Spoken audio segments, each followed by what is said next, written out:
This is the Studio Nicole podcast, and I'm your host, Nicole Wruth, and here we explore the journeys that shape us. From those big adventures to those very small moments. Let's get into it. Hello. I had my little radio voice on there for a second. There you go. That's perfect. Okay. So first of all, welcome to the podcast. I'm so happy that you're here. Thanks for inviting me into your home. I feel like I've seen these in photo shoots before. Yes. I love them. They just add so much element to a photo. I'm obsessed. No, they're very cool. So for those of you who don't know, this is Brooke. Brooke is a photographer. She has done a bit of modeling and she's a hairstylist. And I also feel like you've become a little bit Brandon famous. Oh my goodness. Would you agree? I don't know if I would say that, but it definitely is nice being able to give to the community and help the community and just meet new people. I feel like I love doing it, but I mean, some days are hard too. But yeah, I feel like I love it. It's good. Now, I only say you become Brandon famous only probably just because I follow you on Instagram. So I see kind of all the cool photo shoots you're doing.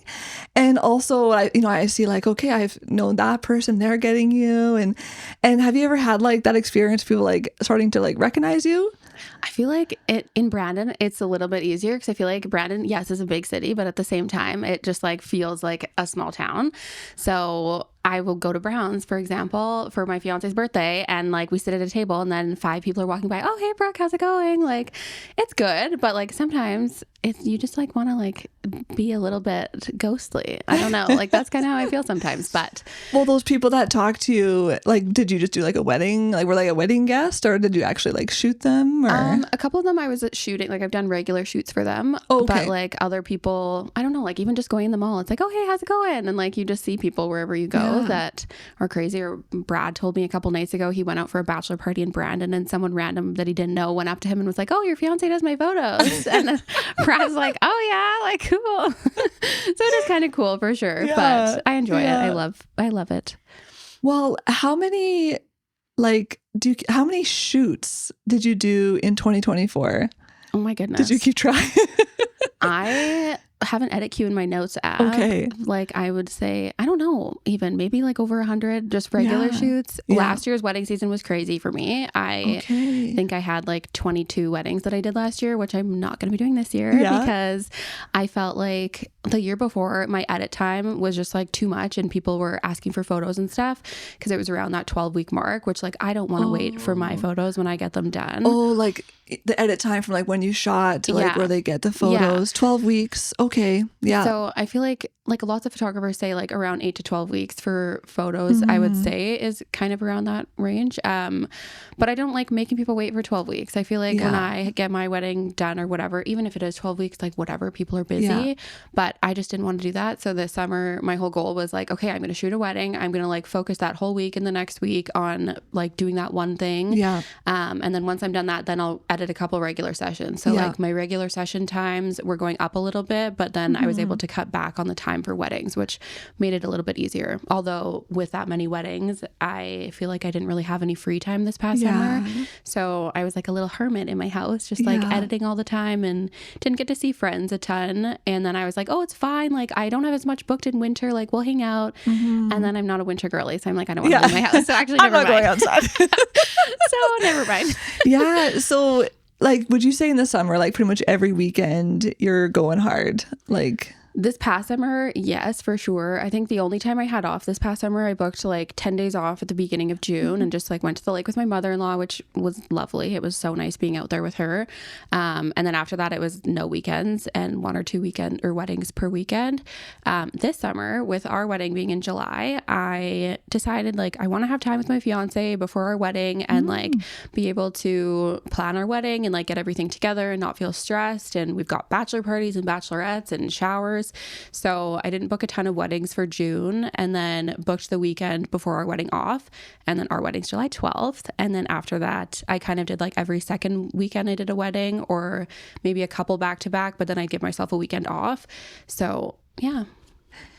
Okay, so you're getting married. Yes. That's pretty exciting. So exciting. It's crazy. Congratulations. Thank you. And so, obviously you spend every weekend at other people's weddings. Yes. So what is that like for now you to be the one, on the other side?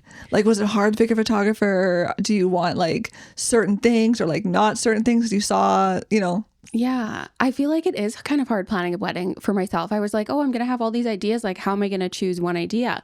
But I don't know. Everyone that I talked to was like, you're going to be such a bridezilla. Like, you've been to so many weddings. Like, I just don't even know how you're going to act at your own wedding. And honestly, I have been the complete opposite of that. Yeah. Like, my aunt, which is my maid of honor, she's like, I need you to be like a little bit more bridezilla because I am just so laid back with our wedding. I just sent off wedding invitations this week and our wedding's in July. Was there a save the date at least? There was a save the date, but it went out probably like only 2 months ago. Yeah.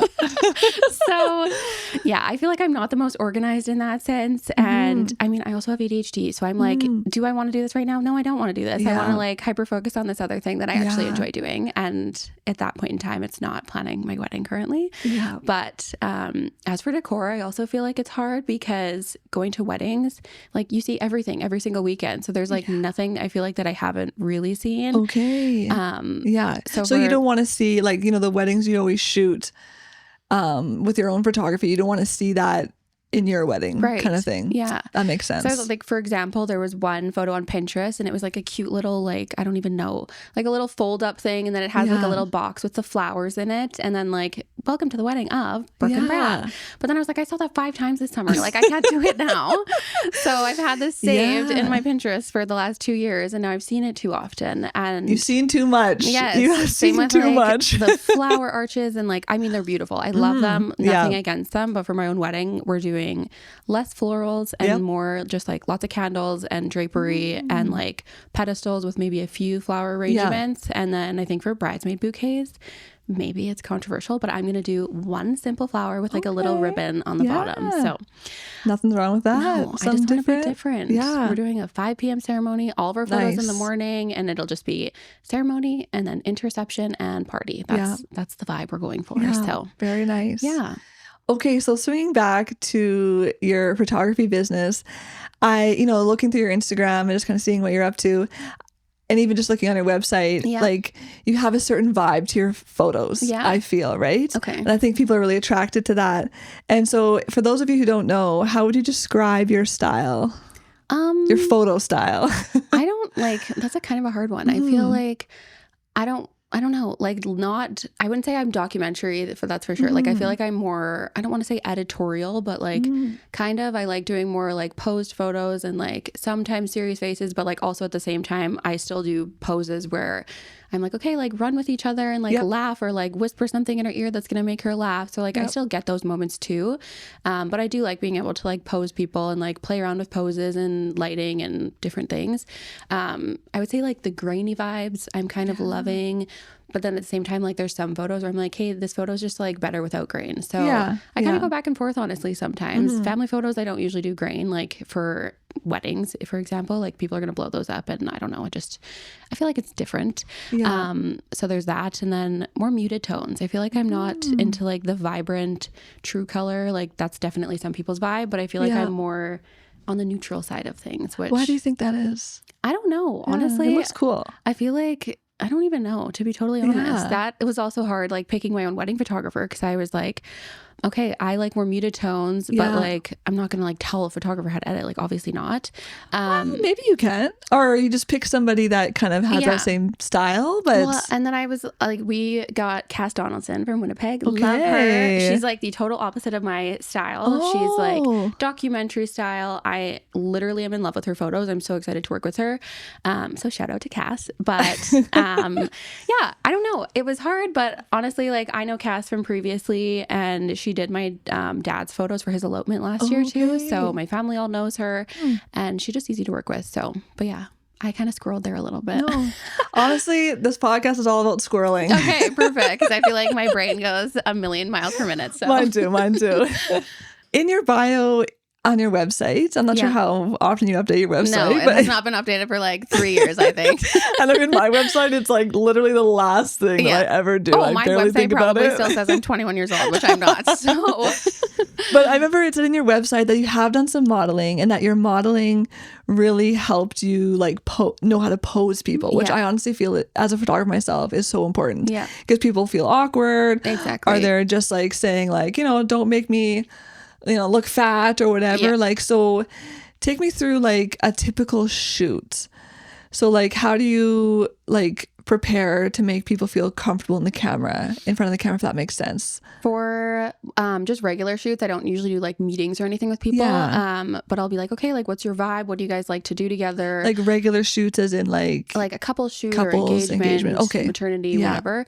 So I'll like usually just ask like what their personalities are. Like, are you more Western? Are you more like vintage? Do you like retro style, etc.? And then do you have anything that like any inspo that you can send me for vibes of what you would like to do? And then off of that, for each individual shoot that I go, like I go and find my own inspo and create my own little mood board for the shoot that I'm doing. And then create I noticed you have a book. Yes. On wedding days, which... Oh, okay. So we'll get to that maybe. Yeah. So I usually will just like create an album on my phone. And then that way, if I'm like, okay, like what do I want to do next? I can like refer to my phone and be like, okay, like here. Or if I have a couple who hasn't had photos before and they're like, we're super awkward, like, and I'm trying to explain to them the pose that I want them to do and it's not coming across like... I'm not a very good talker sometimes. So I'll be like, okay, like kind of like this, but I want you to switch up this pose and like you're going to do this instead. So I do have like photo inspo or like posing inspo that I have for each individual shoot.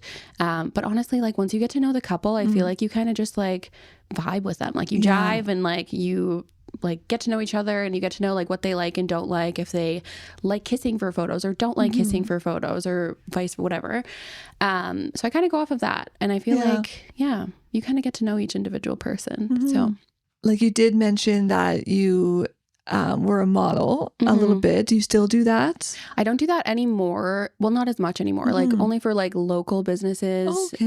So like when Girl the Store was open with Jill and Rye, I was just doing modeling a little bit with them and then for Muse Bridal sometimes. But when I was doing it in Winnipeg, I just felt like I don't want to say stigma, like everybody was really good about like trying not to mention things or whatever, but there's a couple shoots that I went to where they would like put me in a size of pant to model to be on a website and I'd like pull my pants up and they're like, oh, like these don't fit you the same as last time. And just like little comments like that. And previous to going in modeling, like I already struggled with like eating disorders and body dysmorphia and body image issues. So having someone like just nitpick those little things about it, like even if it's not intentional, I feel like it still affects me. So I went through a little like spiral of like, okay, like I need to like work out more and eat less food, and it just like wasn't healthy for me. So I took a step back and talked with my like agent that I was with and just said, this isn't working for me right now. Like I would still love to do it at some point. But it was better for my mental health. So once I quit doing that, I started doing like counseling and going to therapy and doing all these things. And I feel like I have not really still a great relationship with that kind of stuff, but like food and and exercise and things like that. Because I feel like once I get into like a rhythm, I'm like all or nothing. Like there's nothing in between for me. So if I start like going in, like I have a spin bike downstairs. If I start doing spin every single day, then I'm like, oh my gosh, I'm tracking on my Apple Watch. Like I burn this many calories, but then I only like I ate 1,000 more calories than what I burned. So like, what's the point of working out if I'm not eating less food? So like it's just a mental game where I know in my head that like this isn't good and I shouldn't be doing this, and it is okay to have more calories and burn or whatever. Obviously I'm not a dietitian or whatever, but it's just not easy for me to do. So I feel like I had to take a step back from it, and just because also of like my personal body image issues and like insecurities of myself. I feel like when, especially doing boudoir photos for people, obviously doing boudoir photos, like you are in front of somebody getting your photo taken in lingerie. Like that's very intimate thing. Not intimate. What's the word? Like, well, intimate. I mean, it is kind of, but it's an intimate photo shoot. You're like more like exposed, I guess. Like I don't know. Vulnerable. Vulnerable. Yes, Yeah, that's the word. So I feel like for boudoir it's very photos, vulnerable. you're very Yeah. vulnerable. So for things like that, where if I was getting my photo taken, like I'm self-conscious of specific things on my body. So if I'm posing someone in a boudoir pose, I have those things in mind in my own head. And even if I don't know if that person is like self-conscious of that of themselves, like I still don't want them to get their photos back and be like, oh my God, look at this one pose. Like, look at my one tummy roll or something like that. So I try to like obviously work like with people and like get a feel for how confident they're feeling and if they're not feeling it or whatever. And I'm a hype girl. Like I'll be like, oh my God, cutesy. Like the amount of times I say cutesy in a shoot is crazy. But I feel like that kind of helps a little bit in terms too. When did this like eating disorder and body dysmorphia start? I feel like I don't like totally remember, but growing up, like when I was younger, I was super, super skinny. Like I just couldn't put on weight. So like I was always used to being skinny when I was young, and people would be like, oh, you're skin and bones, and like made it a bad thing at first. So then I was trying to gain weight and then couldn't gain weight. So I was self-conscious of my body at that point. And then throughout high school, I was playing volleyball. So then I was gaining weight because I was putting on muscle, but like still skinny. And when I started putting on weight because I was playing sports, I was like, okay, I need to like not eat as much food. So this is very like, I don't know, TMI almost, but so I would like sit in my room and I'd be like, hey, I just want chips. And I would like sit there and like chew on my chips and just like spit them out. So I wasn't eating them. And that was in high school? That was in high school, yeah. Okay. So I feel like, and also in high school, it's hard because you go to like parties with people and they're like, oh my God, like you look so pretty. Like you look so skinny tonight. Or like skinny legend was a term when I was in high school. So it was like just getting rid of that mentality and like, oh, if people aren't commenting or complimenting me for being skinny, then they're not complimenting me for being pretty. Like people would associate being skinny with being pretty, which is not okay. I don't think people realize how big of a deal that is. Yeah. You know what I mean? Like, I don't know, like the struggle, like I'm trying to think of when I was in high school. I don't remember being bothered too much, but yeah, there's this emphasis on being pretty. Yeah. Right? Like pretty, you know, skinny equals pretty. Yeah. And just also this misinformation. Like I've only recently started lifting weights. Well, like the past 2 years, and I love it. I'm very weak, but I'm like slowly, I can slowly do a bench press, you guys. And like, and lifting weights. And, you know, I went to a CrossFit gym. I went to Rocked Fitness, like for like 2 solid years. And just being in that atmosphere of like, you know, women having like being so strong, like big muscles. Yeah. They're like these women in their 40s, 50s doing chin-ups. And we're thinking like, wow, this is really inspirational. Like I didn't even know like women could do chin-ups. Yes, right? And like I was just so weak in like high school. I hated gym class and all that stuff. And so, but anyways, getting to my point, the squirreling moment here, but yeah, like just seeing, I didn't realize that, you know, like it is about gaining muscle and like actually eating protein and things like that. But just with like social media and like, you know, I see a lot of reels about these actresses, you know, they're either too skinny and then they're too chubby and then there's like nothing, like nobody's happy. When I feel like nobody like you don't need to like look good, like you need to feel good. And like, that's the point. My aunt always will say to me, she's like, well, maybe you don't look the way that you want to look right now, but like, do you feel good? Do you feel better now than when you weren't eating food? Like, do you have more energy? Like, yes, obviously I do. So like, I feel good in my own body currently of like just having energy and like being able to do things and stuff like that. Obviously I'm not at the point where I want to be, and especially with a wedding coming up, that is the most you look so good thing. I'm like, I got a wedding dress I gotta fit back into now. That's interesting. So just the stress of that, I feel like almost makes you put more weight on because you're so stressed out all the time. So I don't know, I feel like everybody just needs to like feel good in their own bodies and like people need to stop commenting on other people's bodies, like period. So are you still like seeking like a counselor for those things, or have you kind of? Not currently. I feel like I've kind of not gotten over it for sure. Like it's always there, but I go to like therapy still just for like personal issues and stuff like that. Oh, everyone needs therapy. Yeah. So I'm like, there's no stigma around it anymore. Like, I applaud people who go to therapy and can like talk about it openly and stuff. And I feel like that's important. And I feel like also if I started going to therapy much younger, I probably would have, like, a lot of things wouldn't have happened to me when I was older. So for example, like 2 years ago, I just got diagnosed with ADHD and anxiety. So now I'm on medications and like I'm able to sit down and like edit for multiple hours at a point like time without having to take breaks or go and clean the kitchen in between or go and clean the bathroom because I can't start doing something until I finish another thing. So yeah, I feel like that's been really good for me too. And also like having mental health isn't like the end of the world. Like it kind of like makes me the person that I am. And honestly, if I didn't have ADHD, I probably wouldn't have my own business. Like I think that because I enjoy like doing different things and picking different things up, that's why I like work at the hair salon, because I learned to do that and I love doing that. But then I also love doing photography and taught myself how to do that. I like watched one video on TikTok one time on how to knit blankets, and now there's like knitted blankets all the way around my house because I literally hyper focused on it for the next 2 weeks after that. So and you know, for those of you who can't see behind the camera, there's some beautiful knitted blankets. Yes. Did you knit that? I did.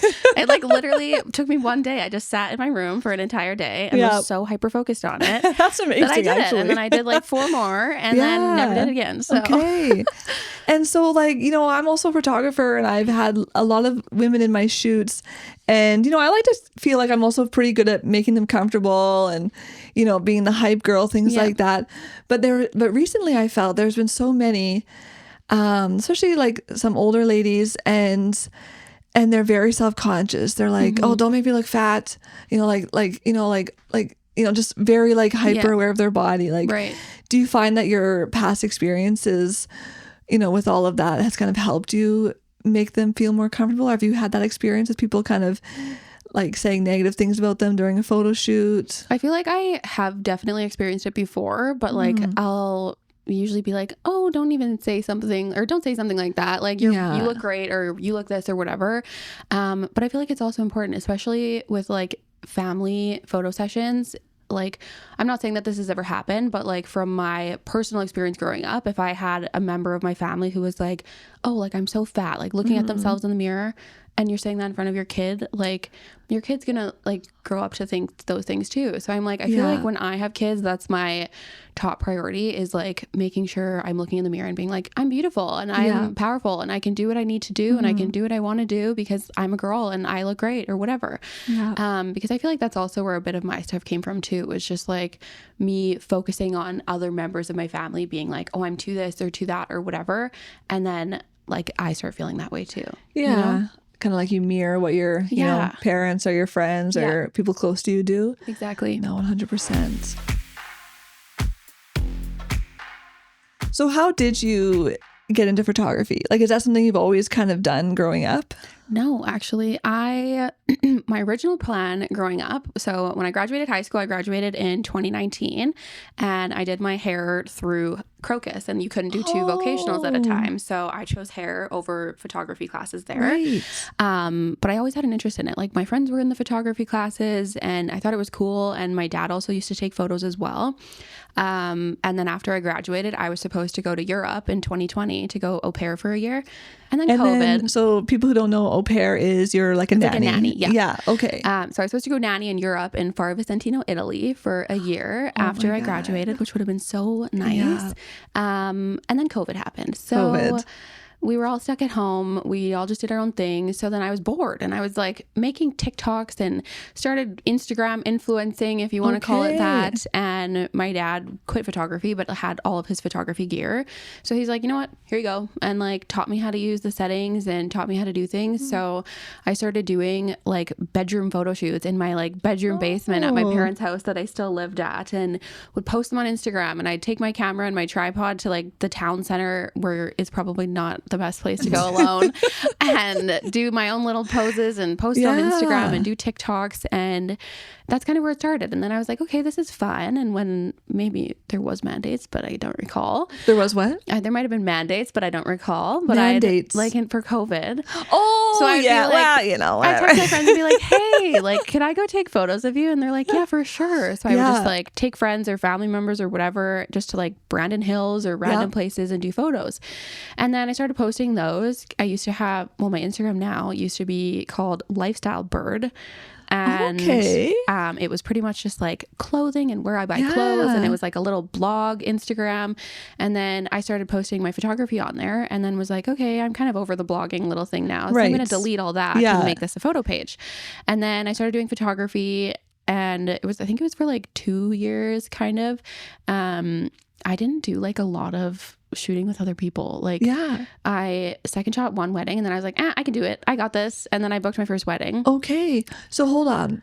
So then you started doing things on your own and like just photography with your friends and yourself.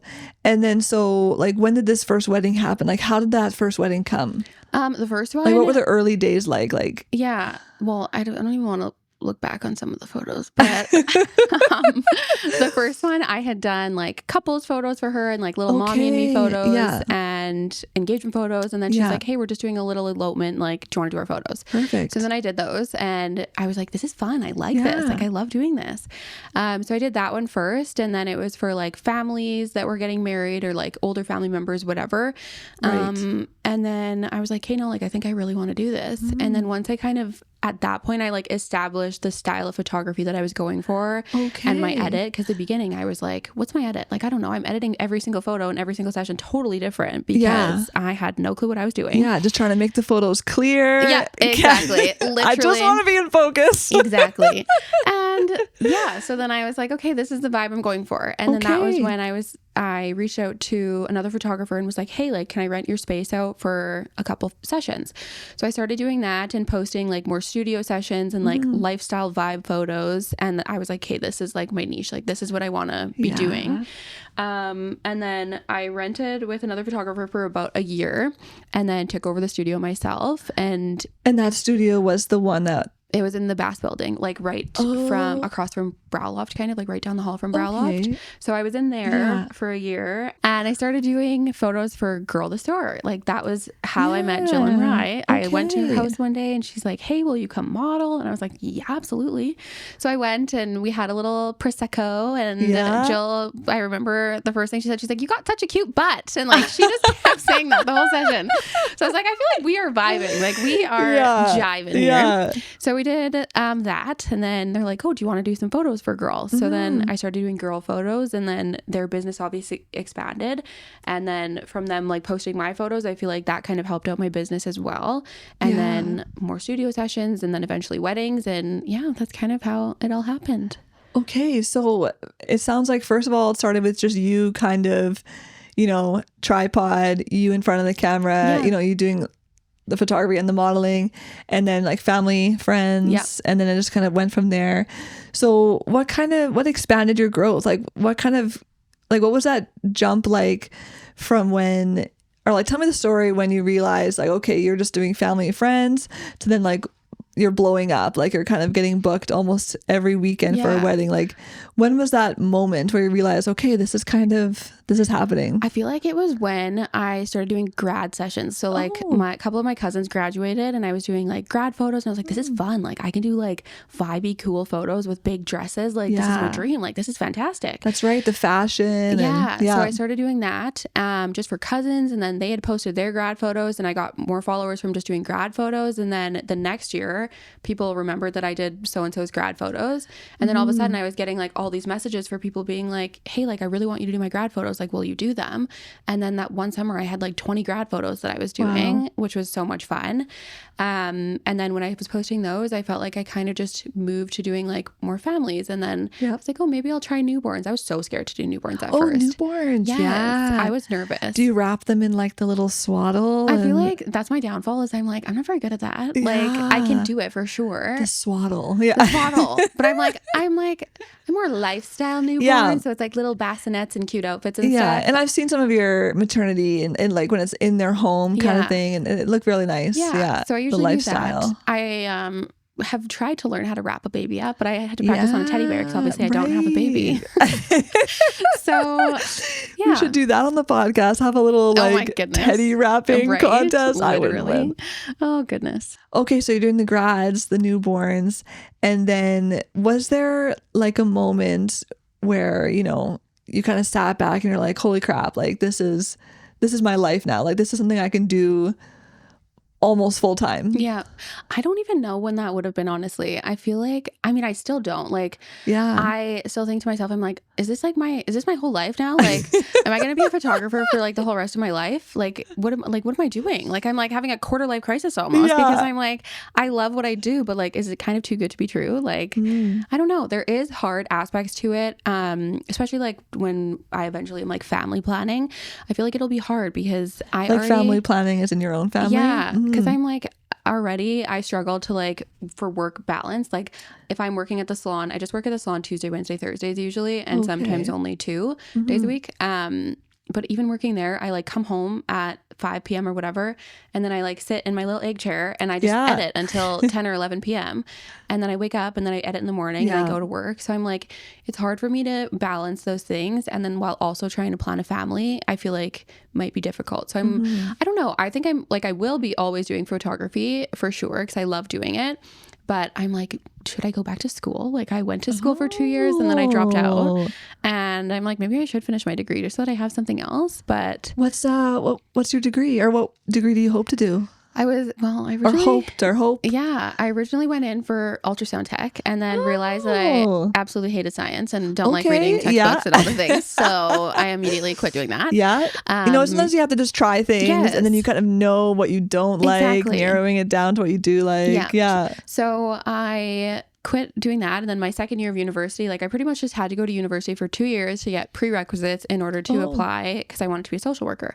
So social worker. Yeah. Okay. So then I got all the courses that I needed and just had to apply at U of M in Winnipeg. But then I was like, but my photography business, I can't leave Brandon and move to Winnipeg and go to school. Like I'll lose my clients. Right. And same with the hair salon. I can't just like move to Winnipeg for a year and expect my clients to come back to me a year later. Like that's not quite how both of my jobs work. So I was like, like maybe I don't want to have a desk job. Like maybe I don't know what I want to do. So then I quit and I was like, I'll just take another year off and see where things go. And then photography just kicked up even more. And then it was September coming along and I was like, well, I already have 4 weddings. Like I can't go back to Winnipeg this year. Maybe next year. So yeah, I don't know. I don't know. What was the question again? The question was sorry.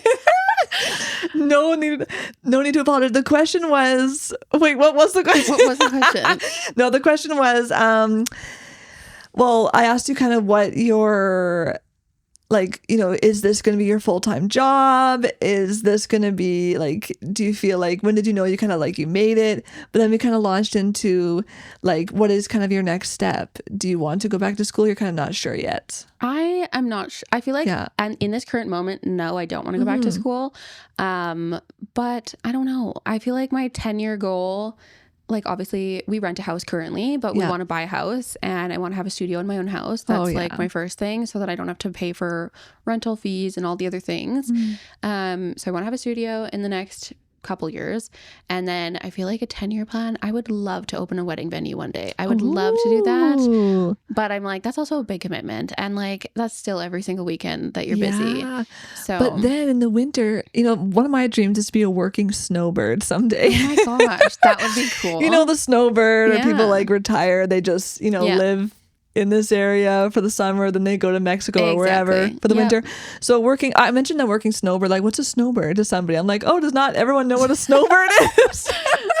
Anyways, and so like, like the working snowbird, you could be, working hard summer, 6 months summer, but then the other 6 months, you and your man just head out somewhere. I know. That's what I would love to do. Yeah. But then I'm also like, well, what happens if we have kids? Like, then what? Yeah, well. So I'm like, there's so many things to think about. Yeah. Like, I feel like my mentality is like, I just go day by day and like work through what I have to work out in that current moment. Yeah. And you know what? Everything happens for a reason, and like whatever is meant to be. If I went to Europe for a year after I graduated high school, I never would have started my photography business. I still don't think I probably would have to this day.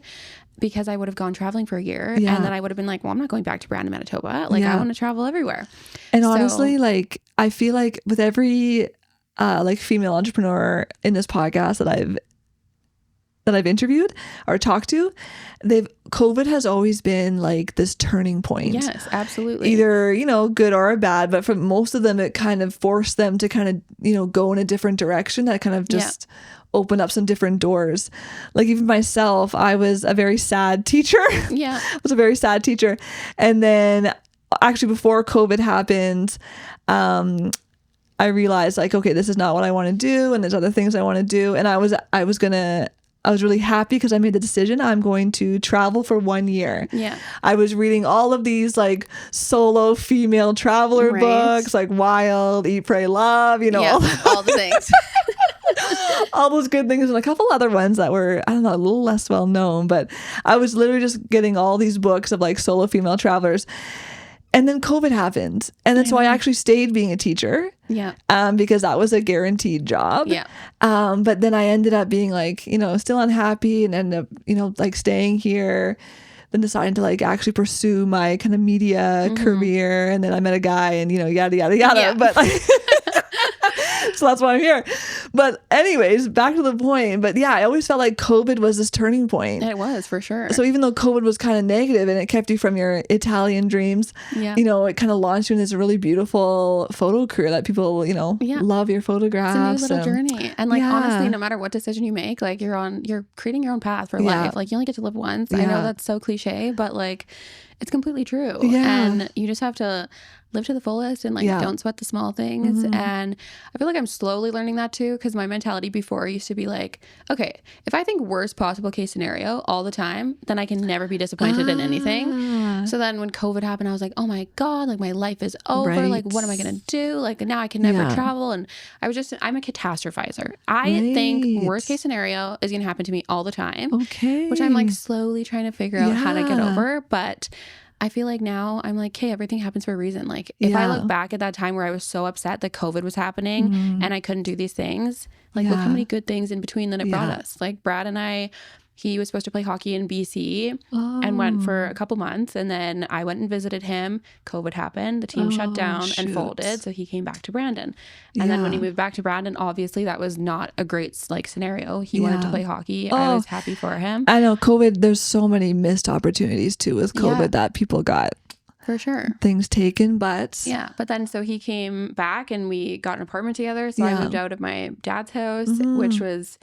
like, I don't know, it's crazy. Like, that's a whole nother story. Like, my dad and my stepmom are the best people in the world. And I have two twin siblings that just turned 9.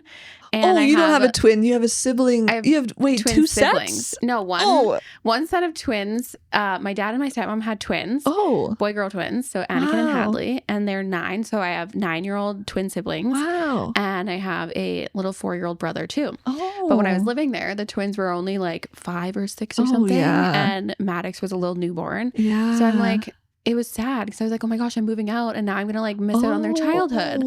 But at the same time, like Brad and I started this whole chapter together and like here we are 6 years later getting married this summer. Like it's crazy. That's exciting. That's very exciting.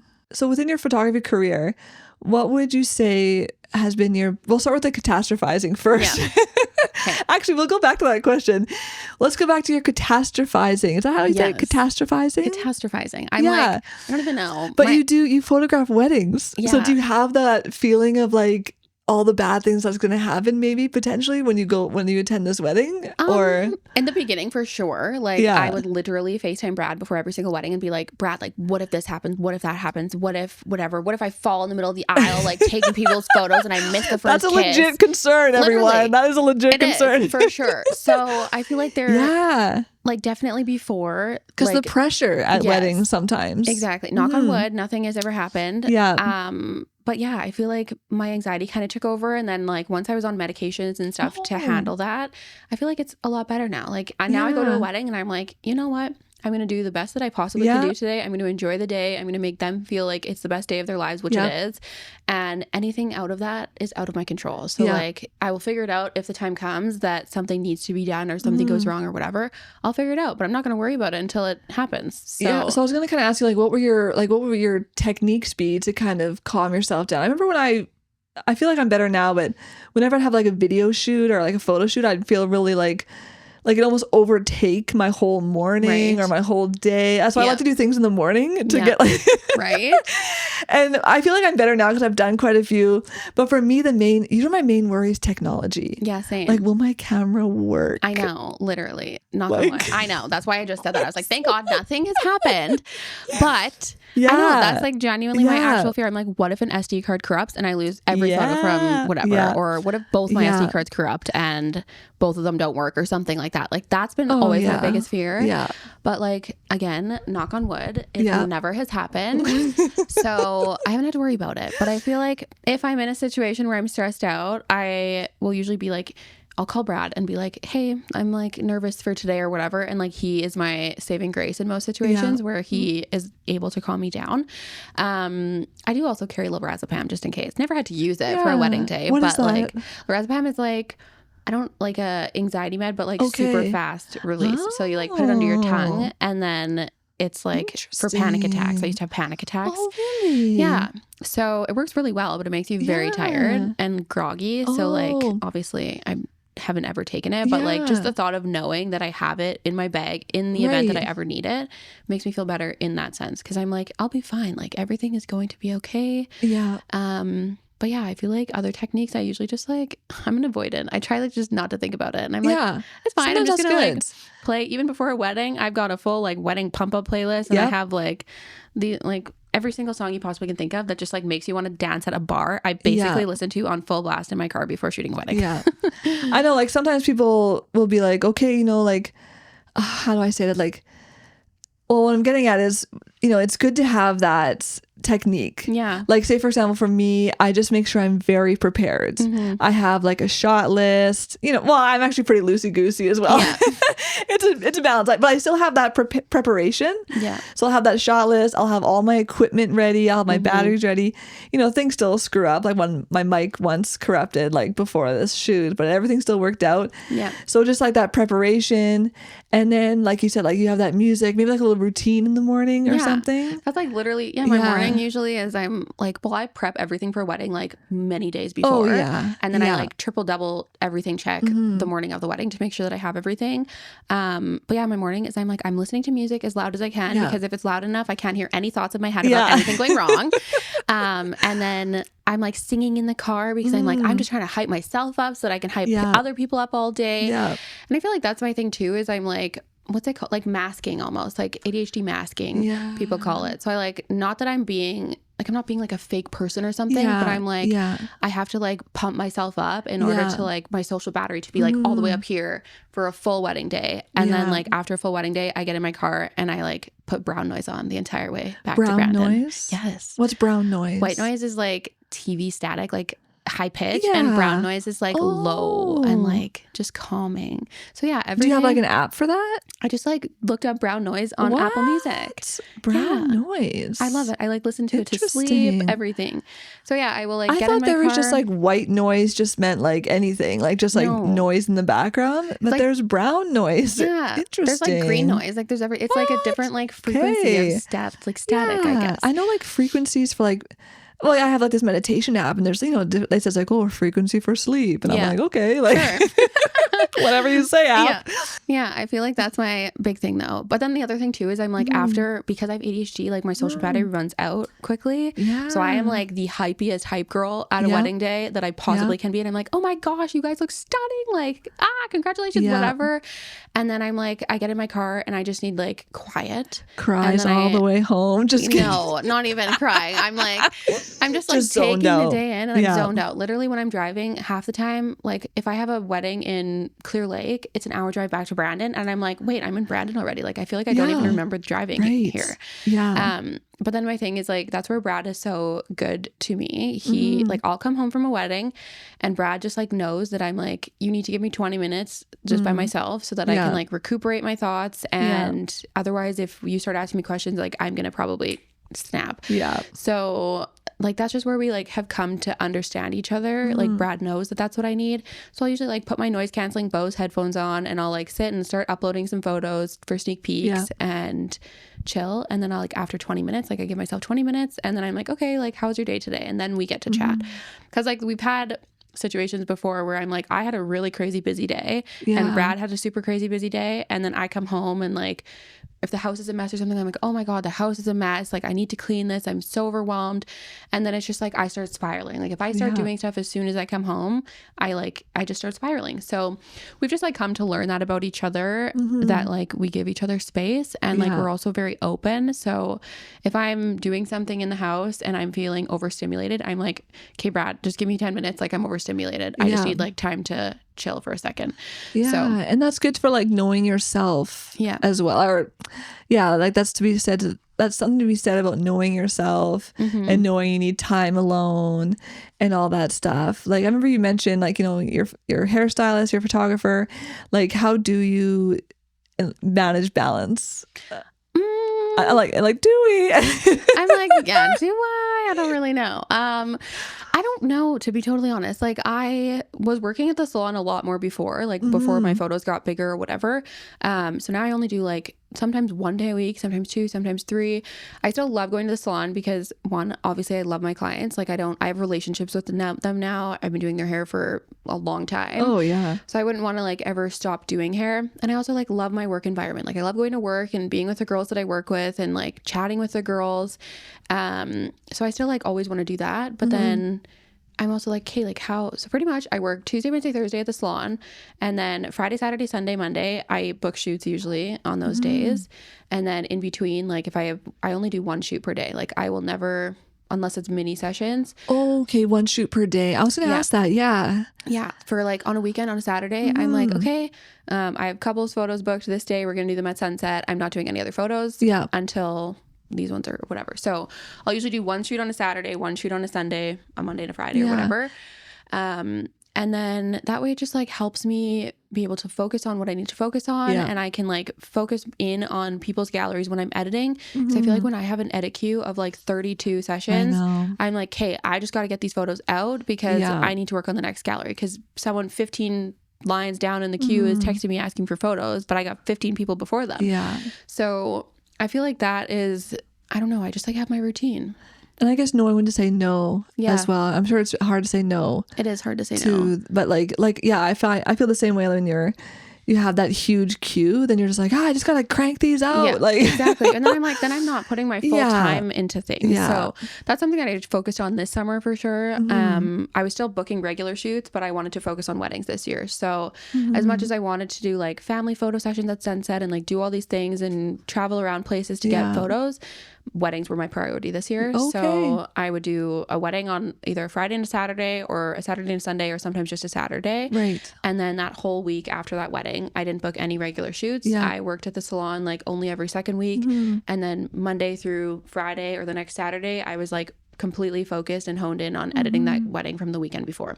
So this year I was able to like get wedding galleries out within 2 weeks ish. Amazing. And I don't know, I feel like there's controversy on that too, because people, like I've seen photographers on like other podcasts and stuff talking, and it's like, if you're sending a wedding gallery out in 2 weeks, like you're not focusing in on this, that, and the other thing, and you're just rushing through it. But I feel like I mean, it's also part of my ADHD. Like when I sit down, if I take my meds in the morning, an hour after I take those bad boys, I am like honed in on whatever I am doing. So I'd usually wake up at like 7, start editing by 8, and then I'd be editing from 8 a.m. to 8 p.m. with like breaks in between. Because also for those other podcasters to say that, like they don't know your lifestyle. Yeah. They don't know that this is like pretty much your full-time job. Yeah. Because when I was filming last year, like I've met a couple of photographers that they literally have a wedding every weekend, but they also have a full 9 to 5 job. I know. And I'm like, what? I'm like, I know. I'm like, when do you ever get that done? Like, I know. Well, especially that's like, crazy. when you like, kudos to people that have multiple kids and stuff, and they're still doing weddings every week. And I'm like, how do you do that? Like, if I had kids right now, there's no way that I could sit all day and edit photos. Like, you have kids. So I feel like that's a big thing. But yeah, that's kind of how I kept things together this summer. Yeah. And so it sounds like, you know, judging by your Instagram and all that, it sounds like you're very busy, like with the photos, you get lots of photo shoots. So what do you contribute to like your growth? You know what I mean? We kind of, I wanted to come back to that. We kind of talked about that earlier, but like from the family to this, to the, you know, doing a few grads, things like that. Like, what do you contribute to your growth? Like, do you feel like you got a lot of jobs just like word of mouth or like through Instagram? I feel like, or your passion, like what do you think helped you grow this much? Honestly, social media, I feel like for sure. I feel like social media is the biggest thing, which like I used to be so good at, and I used to love posting on Instagram. And now I'm like, I don't know, like there's so many sessions, like literally just in the last few months, I've had so many photo sessions and I haven't posted a single one. Yeah. But I feel like it gets to a point where I'm like, hey, I've got 10 photo sessions. Sorry. No worries. I've got 10 photo sessions that I want to post right now. And then I have like the Unum app or whatever. So you can like lay out your grid and like you can see the cover photos, so you can like plan how your grid looks. And then I get so like hyper focused on like how my grid looks when you open my Instagram page that I can't decide what to post. And then I just don't post anything. Okay. So you get trapped in that perfectionism. Would you say you're a perfectionist then? I feel like I'm like controlling in that way. Yeah. Which like kind of is a red flag for me, but like, oh well. Because I'm like, I have people like that I can, like one of my friends would gladly do social media management for me, but I'm like, I would love that. But also, I also love control too. Like, I hear you. I feel like it's hard. I don't know. I feel like a creative person, I don't know. I feel like I'm two people. I feel like I am like very particular, you know, attention to detail. I want it done like right. But I'm also like my Instagram has no aesthetic appeal. I just kind of just post whatever. Exactly. Which I mean, like, so yeah, it'd be hard to let go, but yeah, you should get your friend to do it. I know. Let go. I know. Let it go. Let it go. I know. I know, it's just one of those things. I feel like there's certain like particular things that I'm so picky about, but then there's other things that I'm like, I don't care. Like whatever. Like I don't care. For example, my wedding, people are like, what are you gonna do for this? And I'm like, I don't care. Like just do whatever. Like honestly, it's just as long as Brad and I get married, like that's what matters. Like I don't care about anything else. That's a good vibe to have though. I think, you know, I feel like that too. I'd rather do that than be like bridezilla and like crazy. Yeah, because you know, I did photography for my friend's wedding last year. Yeah, and she was very chill, and I loved it. And yeah, it was just my first wedding. It was just me. Yeah. But it was like a beautiful day, and then we'd have maybe like an hour of sunshine, and then it would like be like a torrential downpour.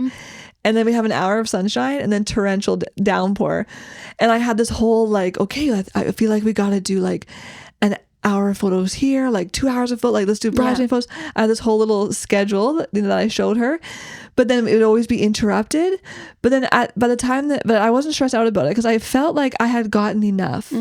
Like I didn't need to spend like so many hours taking all these different, say, bridesmaid shots, whatever. I feel like we had our time and it was enough. Like, you know, and I thought, wow, like, you know, and they got to like spend some time with just hanging out, things like that. So I was like, you know what, the rain was almost kind of like a blessing. Yeah, exactly. Because it showed me I didn't need to be so intense. Yeah.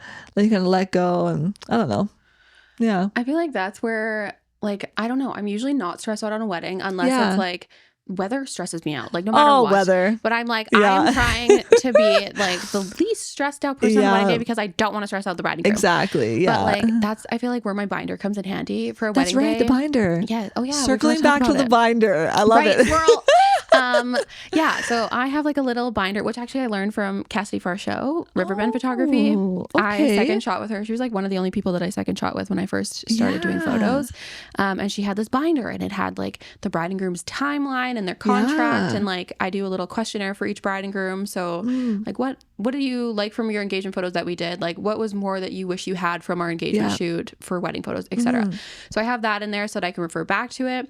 And then if the bride and groom have any like specific photos that they're like, hey, we really want this photo, then they'll send them to me, and then I'll print off those photos in my little binder. Okay. So I can refer to them. And then for each like portion of the day, I'll do like, Kate, here's some detail photos, like whatever. Here's some ceremony. I don't really do ceremony ones, but some detail photo inspo, and then getting ready photo inspo, and bride and groom, bride portraits, groom portraits, whatever. Yeah. And then wedding party. I feel like wedding party is the biggest thing. Like the bride and groom and stuff, I don't really need to refer to. It's just there in case weather's insane and I've like got so much on my brain that I'm like brain farting and can't figure out what I want to do. Backup. So then I can refer to the binder and be like, hey, here, look at, do this pose that I'm pointing to, and we'll just bang these out really quick. Like I've had weddings before where the timeline was so scrunched because of weather. We had like 10 minutes for bridesmaid photos, 10 minutes for groomsmen photos, and like 20 minutes for bride and groom photos. So just being able to say to the wedding party, like, okay, everybody, I'm going to be bossy for 10 minutes. Yeah. You just have to listen to me for 10 minutes and then you can go and you can party and do whatever. But then I can just be like, okay, bridesmaids, we're going to do this pose. Get everybody in their pose. They can see a physical photo. So it's a little bit easier for them to figure out how to get it organized than me just saying, okay, put your arm here and put your arm here. I want your bouquet up, you know? Yeah. So then I can just get them in that formation and then make little tweaks as I need to, and then pop onto the next photo or pose. So what has been like your craziest photo shoot ever? Do you have like a crazy photo shoot of all time? I feel like the coolest one that I ever did was Kate's engagement photos. Kate Sokowski, lifestylebeauty.kate. She works at Vanish. She does like facials. She's like literally everything skin. Love her. I did a podcast with her one time. She's really fun. I love her personality too. She has her own podcast? No, well, she did. I don't know if she still does it anymore. But I'll have to look her up. Yeah. I think it's called Wear Your Damn SPF. I think that was what it was called. I love that. Right? That's a great title. So she got engaged. So her fiance now, Christian, messaged me and was like, hey, I want to propose to Kate. She's going to go through my Instagram messages. I'm deleting these after. And like, whatever. So we planned this whole thing. And I was like, hey, like, do you want me to like hide in a bush? Like, I'll be there, whatever. Yeah. And then he's like, actually, I think I'm going to do it at the Brandon airport. And we're going to get a 4-seater airplane and drive across Clear Lake. So I was like, okay, but like, how am I going to be in the plane without her knowing that it's me? Because she knows me. Like, I'm friends with her and I work with her. Yeah. Because I used to work at Vanish with her. So then I pull up wearing Brad's best friend lives with us, so I wore his Wrangler cowboy jeans, I wore his cowboy boots, and I had Pit Viper sunglasses, one of my fiance's hats covering half my face, and I had like a plaid jacket with my camera tucked underneath and a hood up over. And then I stuck the earphones on, and then the pilot told them that I wasn't very friendly, so don't talk to the co-pilot, because I didn't need like if she said hi to me and I had to say bye, like she would know it was me. Would know. And then I had little mini mitts on because I had my nails done, and I was like, she's gonna look over at this man with painted fingernails and be like, what is going on? So I put mini mitts on. Okay, I was like, yes. So that's funny. Yeah, maybe I shouldn't have said that. I don't know. Anyway, it doesn't matter. No, it's all good. Yeah, so then I'm sitting in there and they walk into the plane and they both kind of look at me and I'm just trying to keep a straight face and look forward. I had to like take all my makeup off, like everything. And then my cue was I was supposed to listen for the word lake in my earphones, but I put the headphones over top of my sweater hoodie and the jacket hoodie so I couldn't hear anything. So I'm like waiting for the weird like word lake, and then I thought that I kind of heard it, so I got my camera ready. Oh my God. And then I like turned back around a little bit, and then he looked at me and I was like, okay, this is the time. So then he brings out the ring box and she starts freaking out, and I'm taking photos, and she doesn't even realize that someone's taking photos until after. Wow. And then I capture the photos, whatever. And then she like finally looks over and she's like, what? Oh my gosh, it's you. Second surprise. Literally. So, and then funny story too. That's cool. They got engaged, they smooched, whatever, did the thing. And then she gets motion sickness and he forgot. So she starts puking in the plane. Stop. And I got photos of it, and she still posts them on her stories to this day. It's so funny. Oh my She's like God. throwing up into this little orange rag, and then had to grab my hat and was throwing up in a little hat. So we didn't even make it to Clear Lake. We went back to the airport. Oh, no. And thankfully I had taken 2 gravels before, because I'm also very motion sick. But wait, she would have known she's going in a plane. She just forgot to take them? No, she didn't know that that's where they were going. Oh shoot. Okay, so the plane was a surprise. Yeah. So then they started going to the airport, and she's like, where are we going? Like, I didn't pack anything. Like, I need my skincare. I need all my stuff. And he's like, don't worry. It's okay. Yeah. And the whole time, like, I work with Kate, and she kept pestering me. She's like, I told Christian that I want proposal photos. Like, has he messaged you? And I was like, no, like, I promise. And I kept like bringing up his name because he messaged me on his other Instagram account for running. But then as his regular one, I'd like look it up and I'd be like, see, like there's no messages between us. Like I promise you, I would literally give you hints to like get your hair done or whatever. Like I promise. And then I obviously didn't and wasn't going to ruin the surprise. So that's probably the craziest one I've done. That's pretty cool. I did see those photos. Yeah, they're so cool, good. Right? Who was the pilot? I don't know. Oh yeah, I don't remember. I just asked because my boyfriend's a pilot at the Browning Flight Center. It was an older guy, I think. Okay, yeah, I don't totally remember though. I can't believe it. She also ended up puking. Mm-hmm. Oh my god, so funny. I know, but yeah, so that's probably like the most fun, pretty cool though, shoot that I've done. So, what do you think has been your biggest success?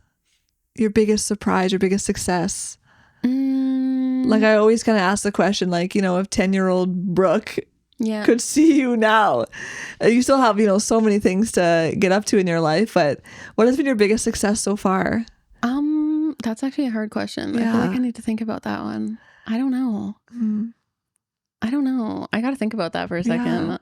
I always ask people these questions and I think, if somebody asked me that question, what would I say? I know. I'm like, what am I going to say right now? I don't know. I'm going to have to get somebody to interview me one of these days and I'll be like, what? I don't know. Like me. I know. That's a hard question. So we can narrow it down, like photography, like has there been a biggest success or biggest surprise or? I feel like, yes, I feel photography has probably been like, obviously there's always room to grow. Like I'm very excited to like still learn things and grow my business and whatever, do other things. But I feel like photography is definitely one of my best successes, I would say. And just like getting out of my comfort zone, like trying something new and like getting out there and posting. Like I remember when I first started, I was like, are people going to think that I'm like dumb for like starting my own business or like doing this and thinking that I can make money from photos? Like I was so worried about what other people thought, which also comes to like my second part is I'm like, I feel like my other success is just like being myself now and just like not caring. I feel like I'm kind of empathic with people, so I can feel out who my people are. Right. And if I'm getting, I don't know, like if I'm getting like judged or whatever you want to call it, I feel like I'm just better now at pulling away from it and like letting things go and like moving on and like everything happens for a reason. So I feel like I don't know, that's not really a success, but I feel like I think it is. For sure. I feel like just mental health, I feel like is better now than it was previously. And also standing my ground, because I never used to be able to do that. So that's I feel like good. That's another good one. Yeah. Because you said you suffer from anxiety and all that. And like, especially putting yourself out there on Instagram. I feel like that's, huge and like worrying what people think. So how did you get over, well, we still always have those struggles, but how did you kind of still do it? Like, how did you push through that? I feel like I just like, I don't know, like I was just like, I just don't give a shit. Like, I don't know if I can say that, but yeah, you can. Go for it, girl. I was like, I just don't care anymore. Like, I'm like, no matter what I post, somebody is going to disagree with what I'm posting or somebody's not going to like what I said or what I did. But you know what? The people that are thinking that, like, those aren't my people then. Like, those people aren't people that I want to surround myself with. So I feel like I've just, in high school, I was like, okay, I want to have as many friends as I can. And like, I want to be like the girl that everybody wants to hang out with in high school and whatever. And I was just like so revolved around that like I always had drama. Like I wouldn't even be involved in drama. And it would be like, did you see that thing Brooke did? Like I was just always involved in something. So I feel like growing up, I'm like, you know what? I don't need 1,500 friends. Like I've come to terms with like the friends that I have. I love the friends that I have. And like, I chose them, they chose me, and like we vibe together. So I feel like that was the biggest thing, was just like letting go of, I forget my train of thought again. You're good. You're on the right train. I'm like keep going. What was I saying? It was just your biggest success, overcoming, caring what people think. Oh yeah. Yeah. So yeah, I feel like just like being able to come to terms with like, no matter what I do, someone's not going to like it. For sure. So like, I'm just going to do it anyway because it makes me happy and it's what I want to do. Last year I got boudoir photos done, posted them on Instagram. Oh, but like of yourself? Yeah. Oh, have I seen those? I don't know. I like posted them, but then I kind of archived them not that long ago. Okay, maybe I haven't seen them then. Yeah. So I did them, and then I was like, my fiance doesn't care. I've like modeled before. He doesn't care. Like he's fine with it. So for sure, I posted them, and then I was like hearing people say like, "Oh my god, did you see that she posted those?" Oh. But also I'm like, I'm also a photographer and a creative, and like I am doing boudoir photos of other girls, and I'm posting them on my business profile. So who cares really? Yeah. And my social media is open. So I felt like growing up, people were like, if you post these certain things on social media, you're never going to get a job. Well, newsflash, I have my own business now. So I'm going to post what I want. I'm a photographer. And like, I don't know. I feel like it's just a creative thing. And like, I don't think about it in a like weird way or whatever. Like I'm gonna post what I want to post. And you know what, like just me being open and like posting things and like talking about my eating disorders and stuff on social media, I feel like that also like opens up clientele that wants to come to you because you're more open. Like, I don't know, I just am an open book. I overshare everything my whole life pretty much. So and you know, like from me, like I met you briefly last summer, but like I didn't know you, right? And so I only know you through your Instagram. And so, you know, I would never think that you suffer from an eating disorder or anxiety. Like you just, you know, look like you are rocking it and like all this stuff. So it just really goes to show, you know, you don't know what people have been through or going through and what their journey is. Exactly. And so it's really interesting. Well, and like even in high school, like my family, like we don't come from like a ton of money or anything. So even in high school, like I always had a job in high school. I worked at McDonald's for like a long time. Like, I worked at Was that your first job? Yeah, I worked at McDonald's. I worked at Hallmarks. I worked at Shoppers Drug Mart. Then I started doing hair, and so I did that. But even in high school, like I'd go to a friend's house or whatever. I remember there was this one guy who I was friends with, and we had like just kind of became friends or whatever. And he like dropped me off at my house, and he's like, "Oh, this is where you live?" And I was like, "Yeah, why?" And he's like, "I don't know. I just thought you'd like live in like a rich house in Brookdale or something." And I'm like, "You know nothing about me." And I'm like, just because I'm like posting on social media in like cute outfits and stuff like that doesn't mean I have a lot of money. Like I just, I don't know, like clothes and fashion and like, I don't know. So I know how to use good lighting. Like, yeah, exactly. So I feel like that's the tricky thing with social media too, is like people assume things based on what you're giving them on social media. So I'm like, yeah, my Instagram was curated for a long time during COVID era because I just like wanted an aesthetic Instagram feed. And nothing's wrong with that. Like nothing's wrong with that. Like it's, you know. No, for sure. Definitely. But I feel like my personal account now, I'm just like, I post whatever I want. Like I don't care what it looks like. And it is what it is. And I do share stuff. Like I talk about ADHD on my page and that I have ADHD and anxiety. And I talk about my eating disorders and have different posts and reels and stuff about that. So I'm like, I feel like maybe I don't follow your personal page. Maybe I just follow your Pretty Bird. Yeah. Okay, I'll check it out. 5 Instagram accounts. It's ridiculous. Oh, do you? Yes. Okay, then I feel like I do follow one of your personal ones, then maybe. Right? Well, God, I know. There's just too many things. I'm like, that's the other thing too, is I'm like, sometimes I wish I could go like a couple weeks without having to be on social media, but I'm like, literally my job is being on social media, and like that's how I communicate with people. So it's hard, but I enjoy it. It's good. Yeah, I feel that same way too. Sometimes I'm just like, oh, I need a break. Like I do, like I don't post too regular. Well, maybe a couple times a week, but I have no schedule. Right. But I try not to do the endless scroll or anything. Yeah. But honestly, most of my work I've gotten from word of mouth or like through social media. They see it and then they kind of like, oh, okay, like she's cool. Yeah. But like you were saying before, like it's whatever you put out there. You know, somebody's always going to have an opinion about it. Exactly. I just read this book. I'm reading this book. I forget what it's called. It's by like Rachel Hollis, actually. Okay. Yeah. Oh, yeah. And she said that she, you know, looks through, or she follows this one like sourdough maker, sourdough bread maker. Yeah. And she's just making sourdough. Very aesthetically pleasing videos, everything. It's very beautiful sourdough, like the designs. Yeah. And then people are just commenting like, oh, I wish I had time for this. Or like, why are you wasting your time? And just like slaughtering her, she said. It's like, and she's making bread. Yeah. Like she's just making bread. And so that's what I kind of always feared, like, oh, those negative comments, like what if they happen? I don't get really too many negative comments, but I always had that fear, right? But you just have to remember, even sourdough lady gets those.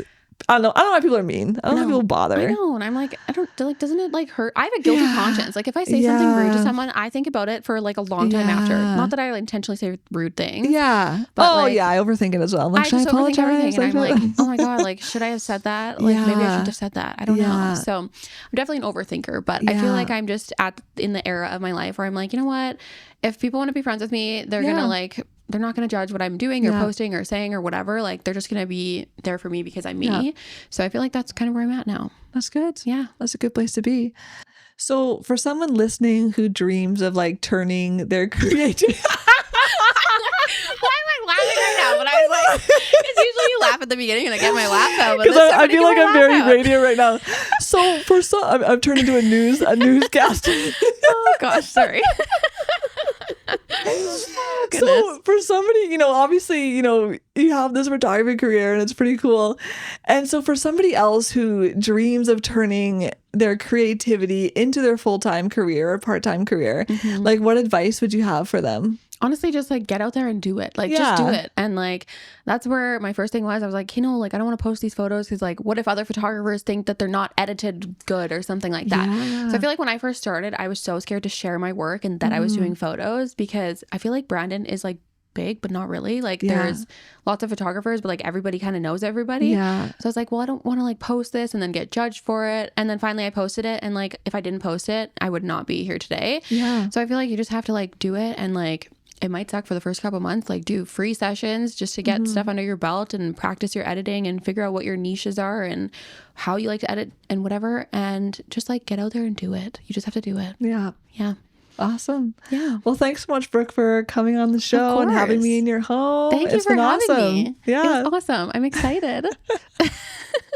We'll have to do a photo shoot together sometime. Yes, we should. That'd be fun. Definitely. I was so sad I couldn't do that plain photo shoot. I know. I was like on a crunch time. I was like winter's coming. That's why I was like, I gotta do it. I know. I felt so bad and I wanted another to do it time so for sure. bad. Yeah, we should. That'd be cool. Yeah. I wonder, like, because my boyfriend's a pilot, so I wonder if you could like be in the back. I don't know how that would work. Because you couldn't see our face. He's not proposing, but like... Oh my gosh, that's exciting. He's not proposing. Oh, I thought you said he's going to. He is not... Well, maybe he will.